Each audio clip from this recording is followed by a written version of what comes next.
Thank you so much, everyone. Well, first of all, good afternoon, everyone, and thank you for joining us today. And thank you, Joseph, for that very kind introduction. And I have to tell you, Joseph, you want to talk about true community builders, city builders, province builders, and right across the country, there's one name that stands out as Joseph Mancinelli. And thank you for your great partnership.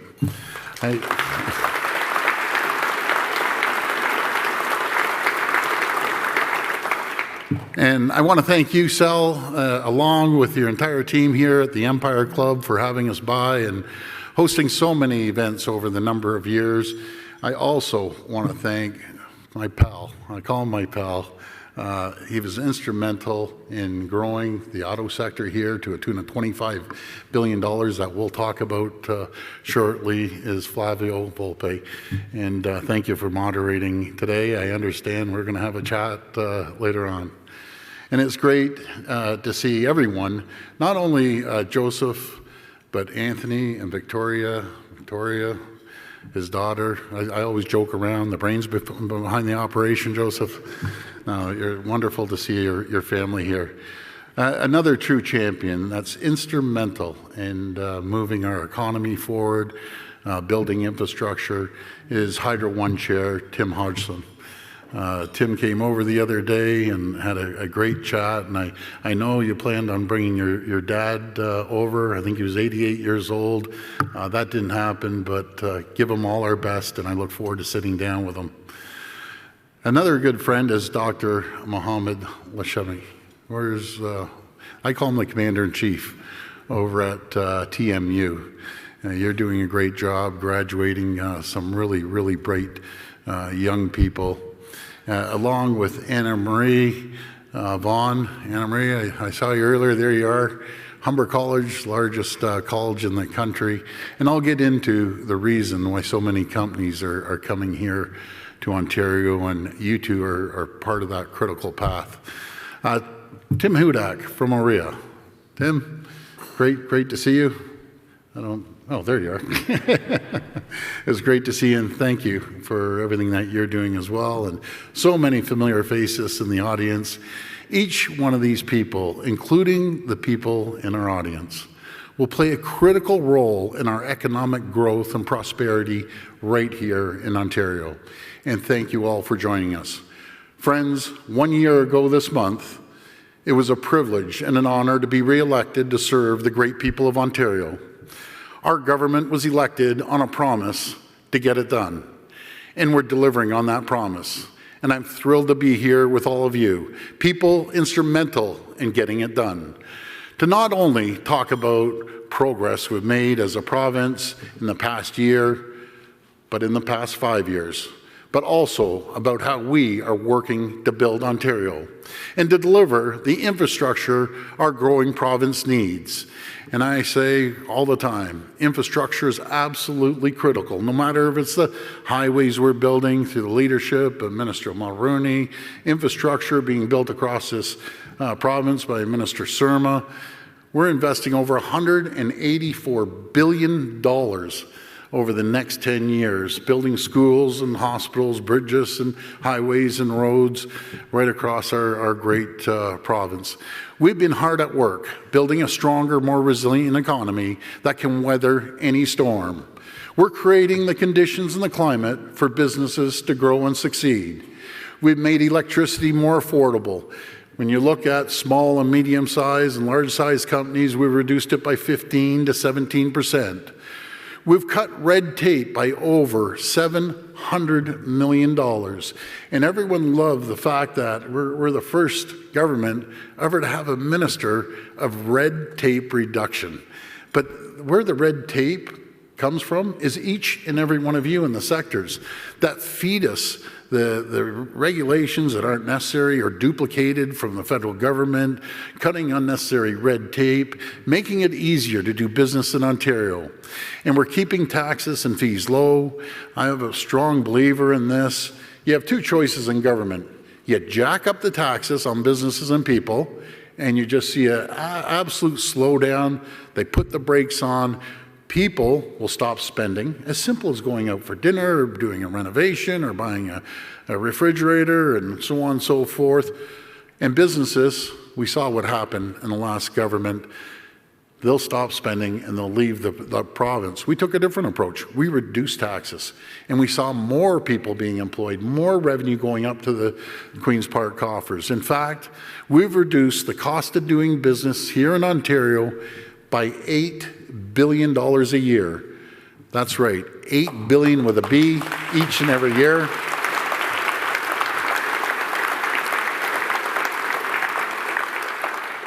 That's money that goes back into businesses so they can invest in their workers, growth, innovation. Our plan is working. The numbers speak for themselves, folks. When we first took office 5 years ago, the previous government chased 300,000 jobs out of our province. Fast forward 5 years ago, almost to the day. Almost 650,000 more people are working today than they were 5 years ago in 2018 when we took office. But the other great news is we have 380,000 jobs going unfilled each and every day. I say great news because we need more people to fill those jobs. Last year alone, 85,000 new business opened right here in Ontario. And Joseph, you mentioned Invest Ontario, and what a talented board we have there, my goodness, in all different sectors. But I think you were telling me, or someone was mentioning, you have 200 files, applications to open up here in Ontario from companies all over the world. So thank you for the great work and the team's doing over at Invest Ontario. And we're attracting billions of dollars in new investments every day across all sectors and in all regions of the province.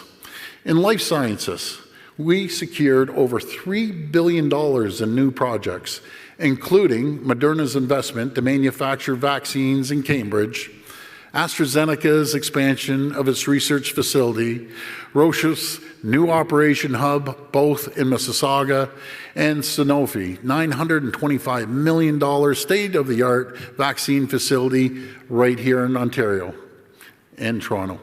In tech, Ontario is home to one of the largest IT clusters anywhere in North America, and tech job creation here in Toronto continues to outpace. These are great figures. San Francisco, the Bay Area, Seattle, New York City combined. I'll give you an example. San Francisco Bay Area employs about 388,000 people in the region, whereas we employ over 411,000 people. Every day, and it's usually at nighttime, about 11 o'clock at night, Minister Vic Fideli, our #1 salesperson in the province, sends me over a text. And this is the company that's coming. This is the investment. These are the amount of people we're employing. And it's every day, and he never misses a day. Then we sit down, and he has a binder about that thick. And he sits down and he runs through all the investments, not 10 million, not hundreds of millions, but billions that are being invested right here in Ontario. And one of the reasons, I'll tell you, is because the great colleges and universities we have, and the auto sector alone, I think there's 24 colleges and universities that are focusing on the auto sector. But they always ask, you know, our #1 talent are the young people coming out of these great colleges and universities. I'll put them up against anywhere in the world. And again, thank you for everything that each and every one of you do who run the colleges and universities. We're putting our manufacturing sector back on the map. We're building a homegrown electric vehicle supply chain. I call it the electric vehicle revolution. That's connecting critical minerals in Northern Ontario and clean steel makers in Hamilton and Sault Ste. Marie, over at Algoma and Sault Ste. Marie and Dofasco and Hamilton. It's like we're changing over to electric arc furnaces. It's like taking 2 million cars off the road. To automakers and battery manufacturers across Ontario, and over the past 2.5 years, we've attracted over $25 billion in automotive and EV battery investments. Flavio, thank you for your leadership in doing that and standing shoulder to shoulder with us, including Volkswagen's $7 billion investment.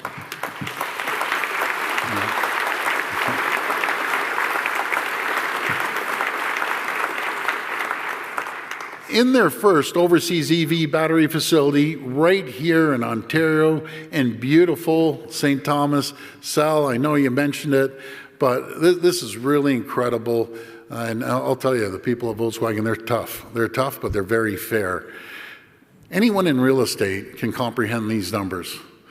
Their footprint's going to be 16 million square feet. It's going to be a 1,500 acre business park, the largest in North America. Both of them will be the largest in North America, but I love their plan.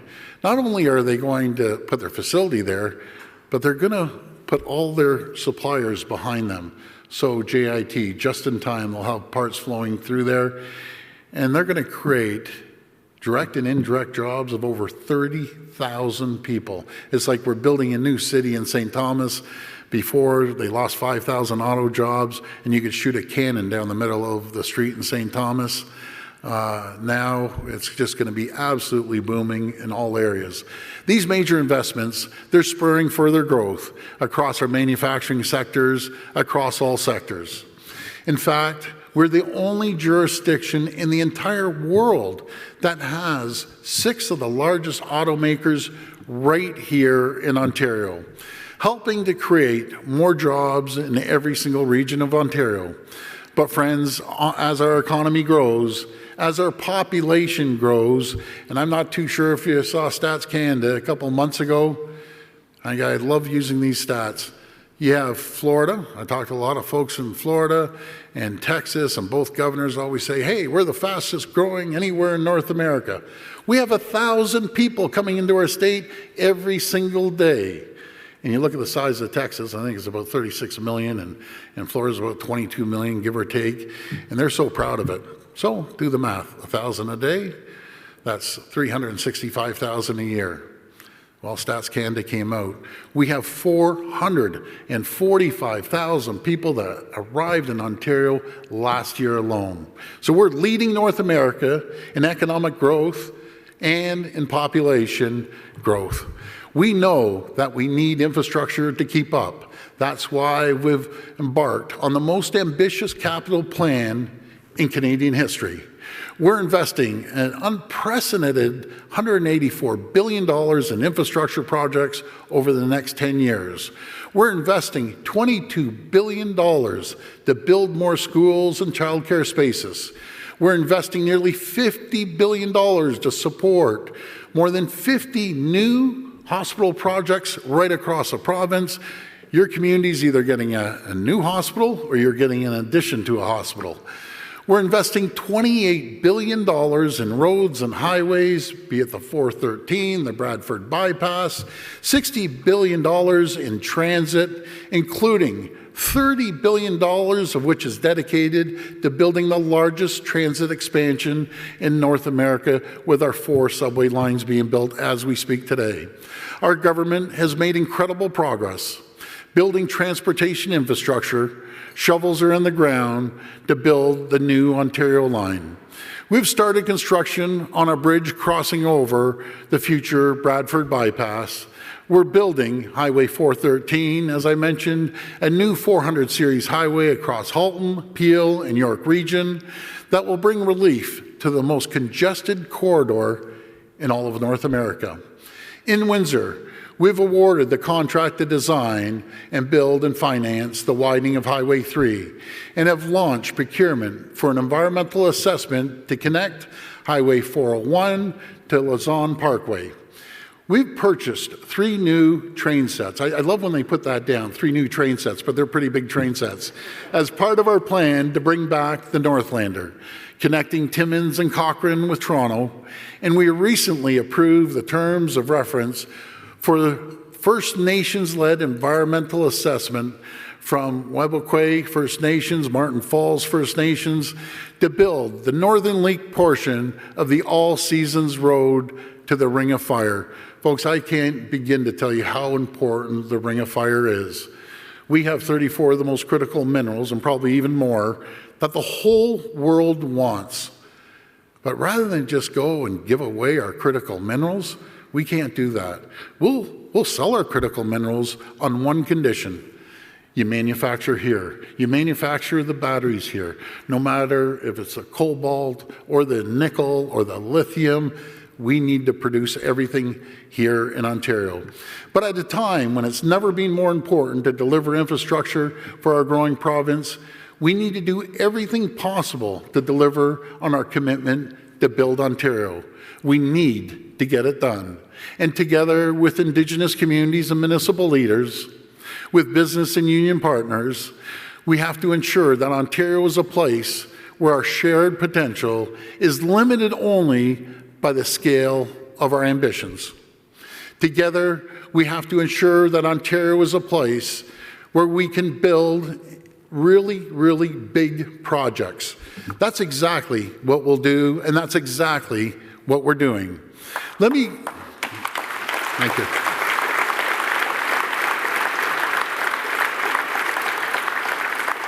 Let me just give you a couple examples of where we're already making progress, where we're cutting red tape and eliminating unnecessary process to get things built. Under previous legislation, and these are pretty staggering numbers as well, typically it took 10 to 15 years to build a mine in our province. Even before opening a mine, miners would have to submit a detailed closure or rehabilitation plan to the ministry, explaining how they would restore the site to its original condition after mining is complete. Just imagine trying to put together a comprehensive closure plan for something that's going to happen 30, 50, or even 100 years into the future. This process, this back and forth with ministry officials, added months and sometimes years to the process. Years of lost jobs, lost revenues, and lost opportunities. That's why earlier this year we introduced legislation allowing qualified professionals to certify plans and allowing companies to conditionally file on closure plan and defer certain elements to a later date, all without compromising our world-class environmental standards. The timing of these changes couldn't be more important as we build up our homegrown electric vehicle and battery supply chain. We want global mining companies to view Ontario as a destination of choice for investment. We want global mining companies attracting the same minerals needed for the batteries that will power the cars of the future. Batteries that will be made right here in Ontario by Ontarians. Let's also talk about homes. And it's no secret, we currently are facing a housing crisis decades in the making. For far too long, restrictive zoning rules, time-consuming approval processes, and soaring developer fees, and I think you mentioned it, Joseph, I lived it down at City Hall. It could take 3, 4, 5 years to get an approval, which is totally unacceptable. The rampant NIMBYism, and there's a new name too, it's called banana. Build absolutely nothing anywhere near anyone. I like that one even better. Meant we didn't get enough homes built to meet the needs of our growing population. Ontario is the fastest growing region, as I mentioned, in North America, bar none. I also mentioned about Texas and Florida, together about 365,000, and we're seeing 445,000 people land right here last year alone. And it really kind of boggles my mind when I hear people saying, we can't build, we can't build. No, we can build, we have to build. These people need homes. The future generation needs homes. They need affordable homes and attainable homes. That's why our government is taking bold action to build 1.5 million new homes across Ontario by 2031, including a mix of ownership and rental housing types that meet the needs of all families. Over the past 5 years, we've introduced over 90 initiatives to build more homes, including legislation to reduce government fees and fix development approval delays. And just this past Friday, we announced our intention to expand our strong mayor powers to an additional 26 municipalities. I had the opportunity to invite the large city mayors over to the house, had a little barbecue. They're excited. We're excited to get homes built, providing more mayors with the tools they need to get homes built faster in their communities. This progress our government is proud of, but the work isn't done. It shouldn't take to get approval, as I said earlier, to build homes for growing communities. It shouldn't take 15 years to open a mine. It shouldn't take decades to build roads to the Ring of Fire, as I said earlier, as we have to ensure that Ontario is a place where we can do and build big things. We're attracting new investments and jobs.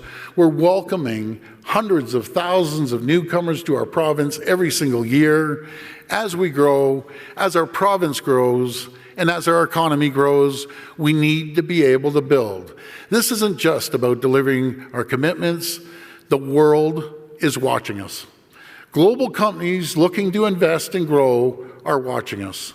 We need to show them that we can deliver, that we can build. That's why we continue to work with our partners. I always believe in working collaboratively with our federal and municipal partners, our regional partners, in getting things done. The people living, working, and building on our front lines. People representing companies like the ones in this room. To identify how we can do more to move big, ambitious projects forward. To keep building Ontario, to get it done. Thank you again for inviting me. Thank you all for joining us, and may God bless the people of Ontario. Thank you, everyone. Thanks.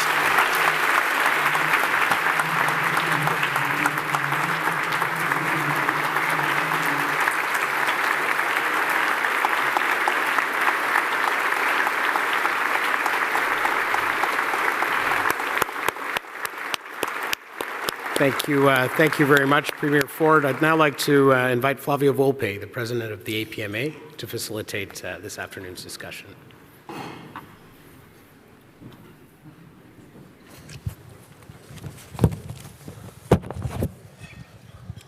Thanks for having me. This is going to be the funnest karaoke session in Toronto. It was a funny joke. Some of you didn't laugh there, but Better not quit our day job then.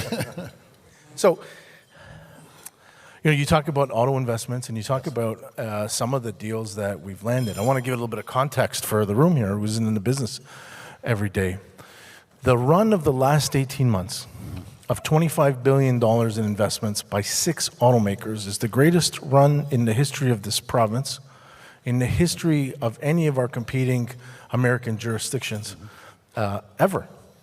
And it is done at a time when competition is at its highest. Every single company in the world is electrifying. Every single company in the world is either coming up with batteries or got to buy them somewhere. There's a lot of people who don't think that these are good investments for government. What do you say to the criticism on some of these deals? Well, I just respectfully disagree. When we're competing against the IRA down in the U.S., the Inflation Reduction Act, and I always say we can compete against anyone. Folks, I spent 20 years in our Chicago facility in New Jersey, and I love the Americans, but I love kicking their butts when it comes to winning these agreements. And I know, as Sal, I think, mentioned about Volkswagen, they were looking at 90 locations across the world, and came down to ourselves in Tennessee, and I think Oklahoma was in there. And we're fortunate enough with everyone's collaboration and your leadership, Flavio, to land this massive, massive deal. And all the spin-off jobs and reciprocal jobs, I said just on Volkswagen alone, over 30,000 jobs. But I always like going back 5 years. Well, I don't like thinking back 5 years, but going back 5 years, and I'll never forget, and I think you were at the auto show with Vic Fideli and myself when we first took office. And I can't quite remember which CEO it was, or I won't name the CEO. He sat down with Vic and I. Now, we were only a few months into our mandate. And they said to Vic and I, I want to tell you, Ontario is the worst jurisdiction to do business in. The highest hydro rates and electricity rates, the highest red tape, and it's just, it's not good to do business. Oh, and by the way, we're closing our plant and see you later. And we thought, wow. And then next thing you know, Ford was looking to go down to Mexico, and GM said they were closing, and guess what? Oshawa closed. Chrysler, Stellantis right now, said we're closing Windsor and Brampton and see you later. And we were left with Toyota and Honda. Look forward today with everyone's help and support, all levels of government. We are the only jurisdiction in the world that have 6 of the largest auto manufacturers right here in Ontario. Not only did GM come back, they did the quickest build in the history of their company. They're rolling off those pickup trucks as we speak today. We're seeing massive expansion. And I know Toyota, Honda, and GM, they're all looking to expand their battery facilities right here in Ontario. It's a hell of a turnaround. I remember that CEO, and that CEO warned this room and other rooms over the previous 5 years, and we were in a different space then, and I think we ignored him. But it was a big risk we took, and now we're back in the game and we're swinging for the fences. But you're swinging for the fences on housing. Yes. So you say we're going to build 1.5 million new homes. We've got the highest interest rates we've seen in 20 years. We've got trouble with inflation. And talk to Tim, we have declining housing starts. Can we do it? Well, I'm totally confident all of us can do it. We work together. I'll give an example. We had more housing starts since all the way back since 1988. That's what happens when you cut the red tape and the additional fees that the municipalities want to put on the buyers at the end of the day. We had more housing rental starts all the way back to 1988, and we will hit our goal. It's not a matter of fact if we will or not, we will, but municipalities have to cut this red tape. If anyone, Joe, you know better than anyone in this room, you can't put an application in, and I don't mean to pick on Toronto, I was just down there, I'll use it, and it's rampant everywhere. Put an application, it goes on the carousel, I call it. So they make their comments, it goes around the carousel, and transportation, and heritage, and everyone else makes their comments, comes off the carousel. Do you know where it goes after that?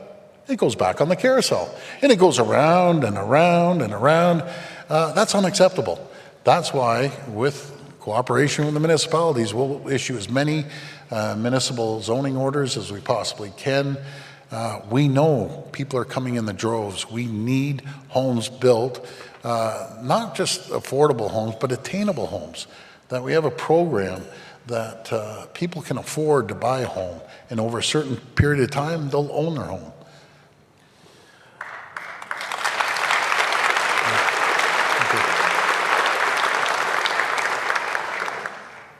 You're very ambitious on the infrastructure required to connect those homes, to connect those electric cars that we talk about, to accommodate those companies that are investing here.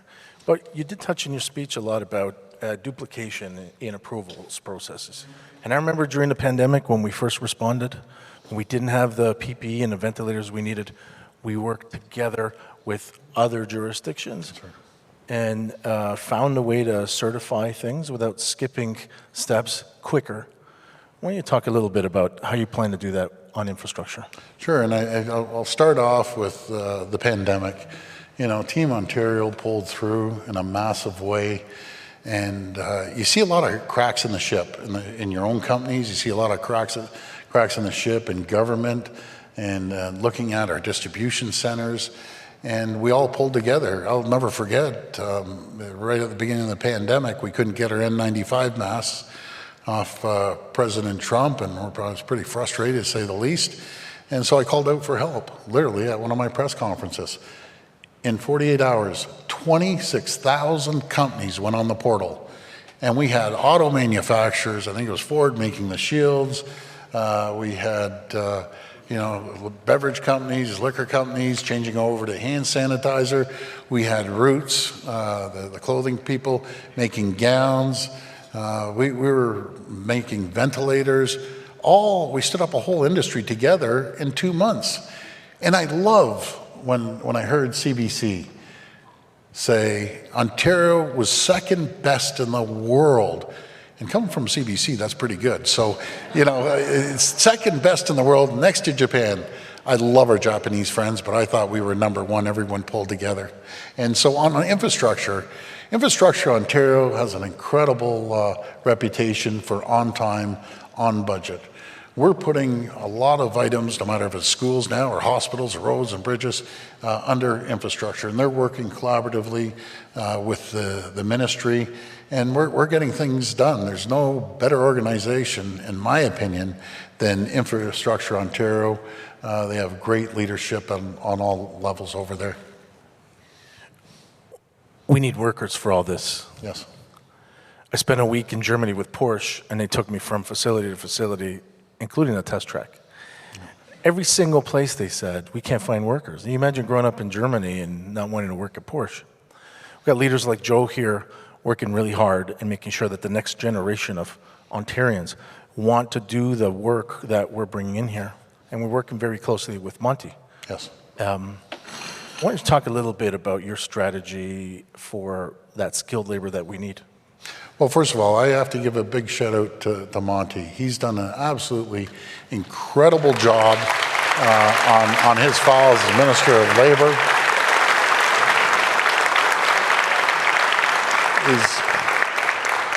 So there's a nominee program for bringing in skilled workers, and when we first took office, it was about 6,000. We were able to get it up to 18,000. As you heard, 445,000 people have landed here. We've really poured money through Monty's ministry, $1.5 billion into skilled trades. We know 1 in 5 people are going to be in the skilled trades as we continue building this province. And we're going to work closely with the federal government to speed up the process. And I always say, if someone's on ODSP, I'll support them for life, and we'll all agree on that. If someone has a challenge mentally or physically, we're behind them. What drives me crazy is people on Ontario Works, probably 300,000-400,000, that are healthy. And we've never seen more jobs. There isn't one jurisdiction in Ontario. You can't walk down the street, no matter if it's at Etobicoke or down to Windsor or anywhere else, and not be able to find a job in numerous sectors.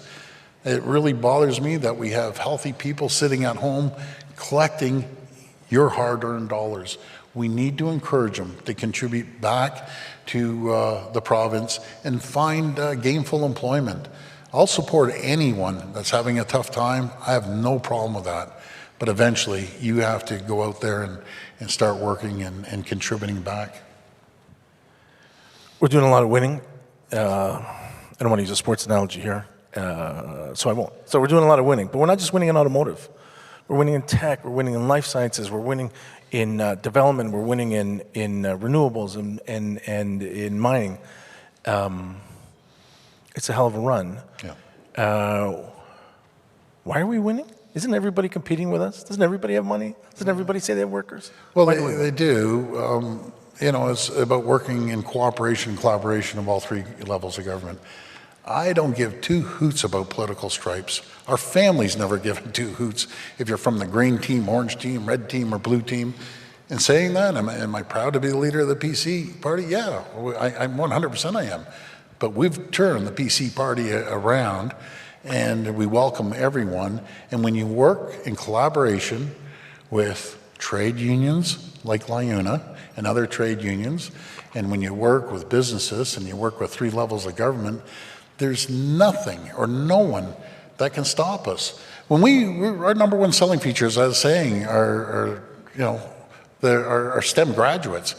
You just think, 85,000 new businesses opened up here in Ontario last year alone.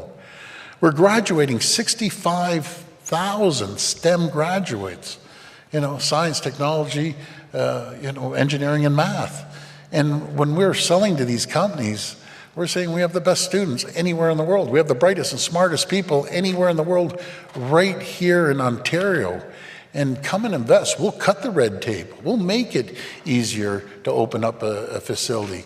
We'll have shovel-ready, land that you can come here and start building. LIUNA and other trade unions are doing an incredible job getting stuff built as quickly as possible. That's what happens when we work together. We're unstoppable. So we're going to continue doing that with everyone and attracting new businesses to Ontario. Last thing I'll say is I was in Ottawa with the Prime Minister on last Wednesday, and he talked very candidly about the work you're doing together, talking about your team and his team on another big deal. And having had the perspective of working with governments of all stripes at both levels of government, I've never seen this before. And I think that's further to your point why we're winning, because outside of these borders, nobody cares, and they're all cutthroat, and they all have everything. And it's honorable. You started it really well during the pandemic and carried forward as business, and it's an honor here to speak with you today. Thank you. Well, thank you, and I appreciate it. And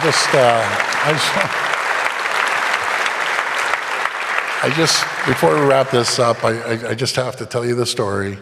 With the Prime Minister and myself, we know that 30% of the people that are voting for me are voting for him. We know that people want us to work together, and I have a phenomenal relationship. I'll work with anyone. I don't care what political stripe you're from. But think of it, never before in the history of this country have two levels of government able to get more things done, no matter if it's the health care or child care or $25 billion of investment in the auto sector or the life sciences or the tech sector. And we work very well together. I have a great friend, Chrystia Freeland. I was talking to her yesterday via text. Actually, I invited him to the Ford Fest, so you're all welcome to Ford Fest in Scarborough. The hardworking people, there'll be about 15,000 people that show up. Or my good friend Dominic LeBlanc. He's a champion, Minister of Infrastructure. So we're going to continue working with everyone. And again, thank you.